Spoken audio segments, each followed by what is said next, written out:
Welcome to an investigation into the deepest layers of Android security.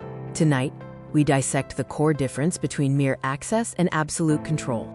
Every cybersecurity researcher using Android faces a fundamental dilemma: the power of root versus the safety of the sandbox. Picture the dark, neon-lit workspace, tools deployed, a sense of purpose. But sometimes, even the best tools hit an invisible wall. A simple network scan, a familiar yet frustrating result, permission denied, or an Nmap scan that just can't touch the raw sockets it needs. The system is pushing back.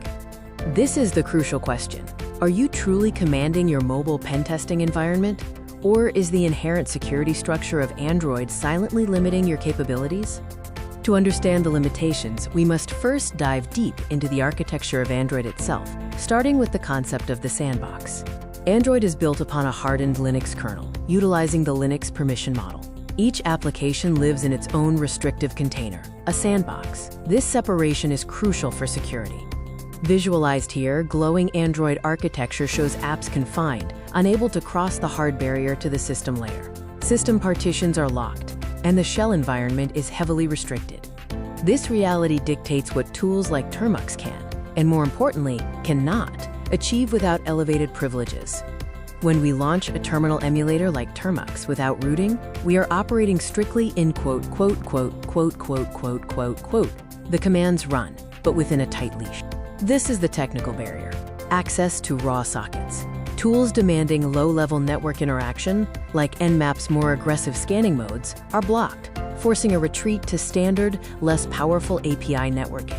However, no root does not mean no power. The security community has engineered clever workarounds to push the boundaries of the non-rooted environment. Solutions like Shizuku, leveraging wireless debugging, allow non-root apps to execute privileged commands through the Android debug bridge, effectively extending userland capabilities without compromising system integrity. This enables advanced userland automation and the installation of complex containerized workflows, turning your mobile device into a powerful, lightweight mobile lab. But for true, unfettered access, the kind needed for deep system-level analysis, we must embrace the risks and rewards of the superuser shift. The shift starts with the bootloader.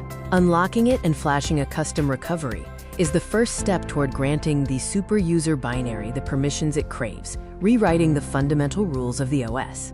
Visually, it is the moment of privilege escalation. The barriers collapse and the Android internals are exposed, giving us full read/write access to partitions previously locked down.